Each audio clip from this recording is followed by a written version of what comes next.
Hello, my name's Rory Dalgleish, and if you haven't watched any of the other videos, I'm the minister at Haxby and Wigginton Methodist Church, and this is the introduction to the fourth of our focuses, as we spend some time over a 3-month period with a Methodist way of life. A set of material that leads us into conversation, leads us into reflection, into prayer, into imagining, into playing in a way that is serious but not threatening or demanding, we hope, with the way of life that is following of Jesus, with a Methodist flavour. So we're halfway through the 4 focuses of our calling. Our church has 4 priorities that we flesh out in these sessions, and each is a part of our calling. So we've spent some time with worship, and we spent some time with learning and caring, and we move on to service and then to evangelism, and each of those has three things we commit ourselves to as part of exploring and practicing a faith that is more than an idea or a feeling or a set of beliefs. But we're halfway through, and so we're going to pause. In the material that we were given to use, that was prepared for us, this booklet, Finding the Way, in the middle, in between, right where we are, from the first 2 focuses to the next 2, there is this page, breathing in and out. And we're going to spend a bit of time with just that thought. So I've had a lot of conversation over the last month and a half with people. And there are a few themes that emerge, or feelings that are most prevalent relating to this material and all of it. And I want to begin by sharing with you some of those themes. These are my words. I'm putting other people's thoughts and feelings and the way they've expressed them into my words, so I hope they're accurate, but this is what I've heard. I've heard some people say that this exercise, that exploring these practices so plainly and so intently, is engaging, but it's intimidating. Not threatening or demanding so much as exposing. Who am I in my faith? Not so much what do I believe, but what does my faith mean, and where is it located in the way I live my life? And what do I feel confident about? And that's the second of the themes that emerges from the conversations I've had. The theme of confidence. What am I confident about in my beliefs and how I live them out? Do I take my faith with me into the rest of my life in ways that are evident, even to me? I don't know what to do next in most of my life, and my faith is no different. Thirdly, I've heard people say through this and even before it, I'm weary of feeling weary. I'm weary of feeling weary. And these past years have knocked the stuffing out of me and out of us. Some people have said in different ways, I'm still recovering from the COVID pandemic's disruption and intensity. Even I think I'm recovering, but I'm not even sure about that. Definitely, I've heard people say, I have so much less energy and capacity than before, physically, emotionally, intellectually. How long will that last? I feel like I'm grieving many losses, and that is ongoing. And then lastly, because some of us are curious about process, we've spent some time with process questions and wonderings about process. Where will we get to by the end of these focuses? What will be the outcome of this program? How will it bring more people into our church? Will it help us balance the books and grow into the future? All good questions, and all emanating from a place of discomfort or disquiet or longing or hope, bewilderment. So as we get to the middle of this series of focuses, we've got 2 more to go, and then we'll be wrapping up, and then we'll be having a look at what this means for us as our church, what we've learned. But as we get to the middle, I want to ask you to simply do some breathing with me. Okay? Now, I'm not going to, on video, breathe in and out and ask you to do the same. I'm going to ask you to pause the video in a moment and to just sit quietly where you are, just sit comfortably. Close your eyes if you want to, relax your body, and take some deep breaths, at least 5. Or if you don't want to count, that's fine. Just keep going until it feels like it's right to come out of that.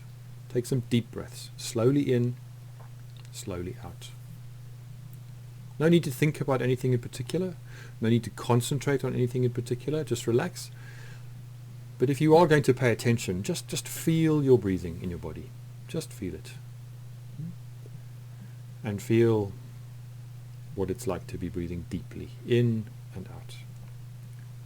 And when you've done that enough times for you, then unpause the video and come back and join me for some more words. It's time to pause the video now if you want to do that.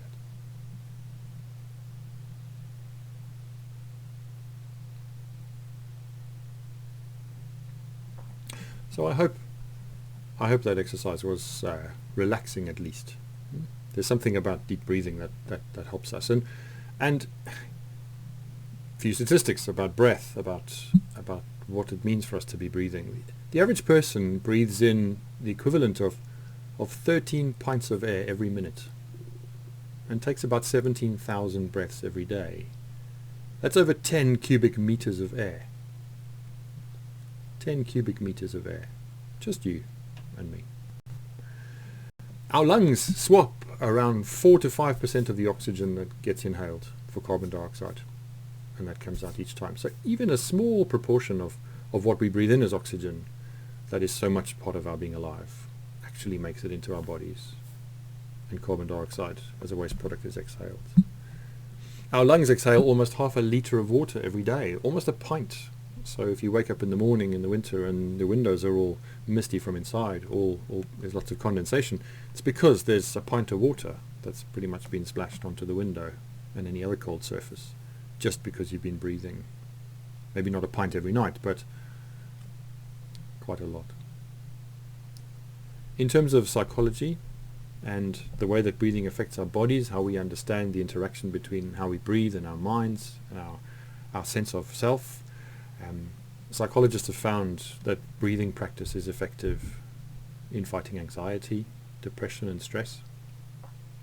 It's a very common prescription to just do what I've asked you to do, and I hope you did and felt the effects of it if it's not something you've done before or do regularly. Just some deep breathing, how that centers you in the moment, how that maybe relaxes, calms you.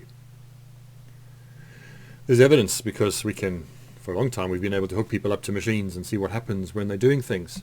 There's clear physiological evidence that even a single breathing practice, even just breathing, even having one breathing practice that you do on a fairly regular basis significantly reduces blood pressure. Your emotions change the way you breathe, and you'll know that. When you're anxious, your breathing becomes fast and shallow, and when you're relaxed, it's much more deep and resonant. We also know that our breathing patterns can influence the emotions we experience. And I say again, hopefully you've just experienced that and not for the first time. But the way we breathe shapes how we feel. So in church on Sunday, we read 2 passages as we introduce this focus. I'll be sharing these same thoughts with the congregation, but we'll be reading 2 passages. One is at the end of John's Gospel, John chapter 20, where Jesus meets his disciples in a locked room. They're locked away for fear of the Jews and what might happen to them, and he comes in and he speaks peace to them, and it says that he breathes on them and says, receive the Holy Spirit. Peace and presence come to the disciples in a locked room through the breath of God. And then we read a passage in 1 Kings, one of the Old Testament books, one of the early-ish Old Testament books, and we come across a story of Elijah the prophet, who has been a bit of a biblical superhero for God. He's taken on the prophets of Baal, he's angered the queen, he's been a man of action through all this time. And then the story tells us that he runs away, fearing his life. And he's woken by an angel, he's fed, and then he carries on for 40 days into the wilderness and finds himself in a cave. And God comes to him and speaks to him. And there's this dramatic picture of God saying to him, stand at the entrance of the cave, and there's a storm and the rocks are split and there's an earthquake and there's all kinds of physical violence in the world around him, and it says, but God was not in those things. And the Hebrew word that it uses for the presence of God is, it says that after all these things Elijah heard, and the Hebrew is kol dmama daka. Kol dmama daka. Now, don't be impressed by my Hebrew. I looked that up because I wanted to see what a Jewish eye, what a literate first language eye would make of those words. See, in most of our translations, it says that Elijah heard a still small voice. In the New Revised Standard Version, which we read in our church, which is probably the most accurate we have, it says that God came to Elijah in the sound of sheer silence. The sound of sheer silence. Or in the minds of those who give us kol dmama daka as a way of understanding that and unpack that from a Hebrew perspective, a sound of thin silence would work as well. A sound of thin silence. And I don't mean thin in that there was about to be noise. It's thin in the sense of there not being much boundary between those on either side of it.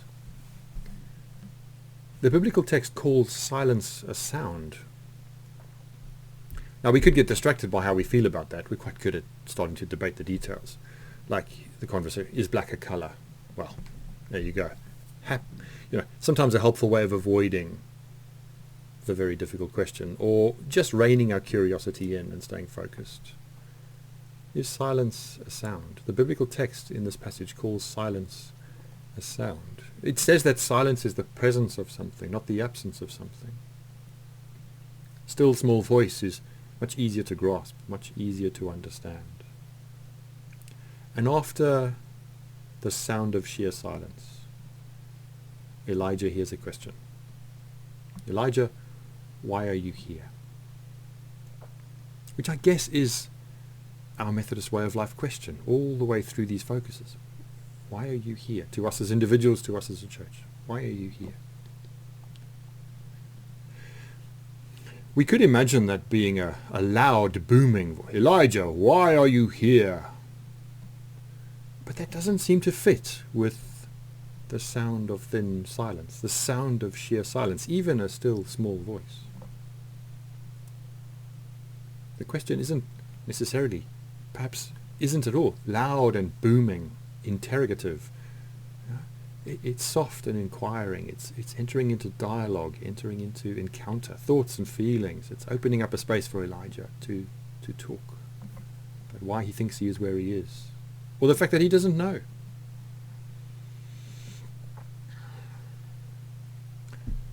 Elijah is perhaps, going back to what I shared in the beginning, my own words that try to express some of the conversations that I've had and the themes in them. Elijah is perhaps where many of us seem to be. Things have been intense. They remain so. He's run away from the intensity, from the overwhelm. He doesn't know how he feels about himself because of that. He perhaps feels that his calling has been poorly lived out, that he's failed God, that he shouldn't be here, he should be somewhere else. Where is his calling to be seen now? He's weary. What will happen next? God comes to him in stillness, not in drama, not in a show of power or an interrogation. All of this takes place, this little episode takes place against the backdrop of a book that is about the establishment of monarchy across the tribes and nations that make up Israel today. It's mostly noisy violence and power struggle. So this interlude is even more arresting because God is not in the violence or the noise or the destruction.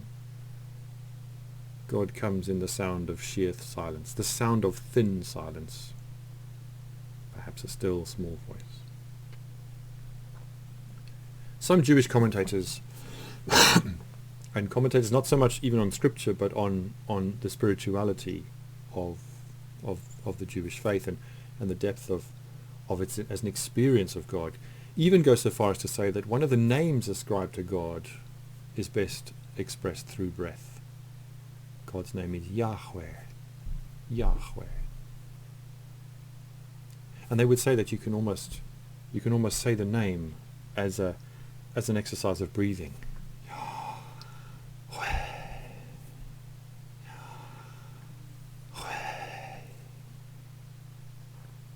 Now that might seem a little silly as a thing to do, but it's quite powerful. God's name even is a breath prayer and can be used as such. So these practices, these things we're exploring, they are a way of breathing deeply. Worship, learning and caring are in some ways breathing in. Meeting with others, caring for ourselves, tending our relationship with God, asking what it means to be inquiring and exploring and developing that relationship, and gathering with others as we do that together. Asking what it means for us to listen to each other inside the church's life, to care for each other in our discovery of God in our lives and the unpacking of that. And then the two that are to come, service and evangelism, that those are very much about breathing out. We breathe in, we breathe out. And the breathing out is service and evangelism. It is Jesus with his disciples breathing on them. We don't go out into the world as followers of Jesus or as Methodists and breathe on people. That would be a little bit creepy and weird. But the image is powerful. As Jesus breathes out onto his disciples, we are asked to be Jesus in the world and to bring peace and to bring all that counters fear or even just the possibility of that. So there's breathing just in these practices. Breathing in, breathing out. And in each one of them, space to be taking deep breaths.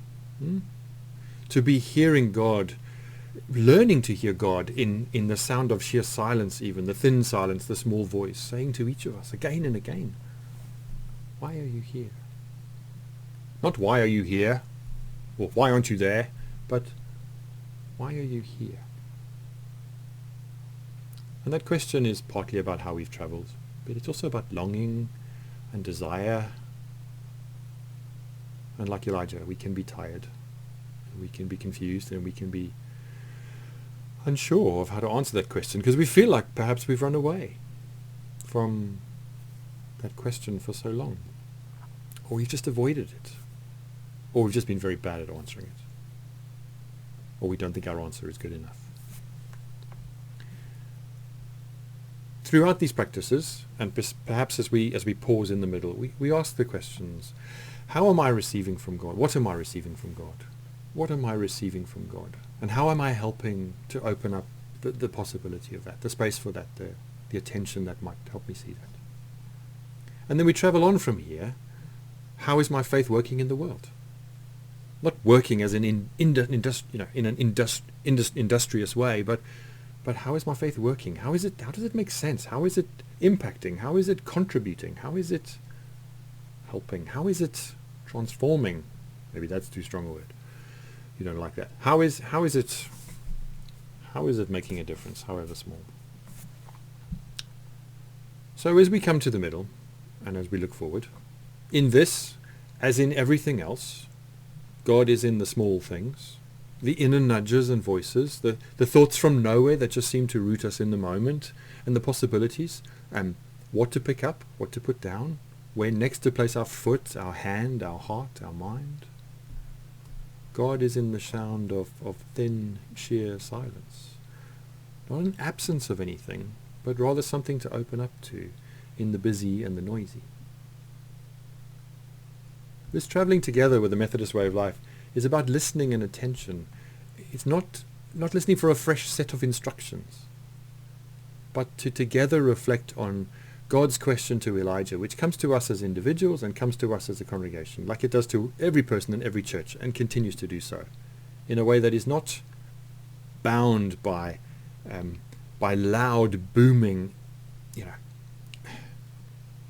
aggressive inquiry, but that comes quietly, softly, nudging and niggling and picking away at the things we've built around us to keep us just as we are, or feel safe, or asking us to really to really spend some time with the places we've arrived at and think are just the way they should be, that will never change or grow or be transformed.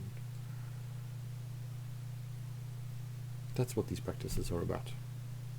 And I hope that if you are, whether you've said those things to me or anyone else, or just felt some of those early themes that I picked out at the beginning of this video, those themes of overwhelm, those themes of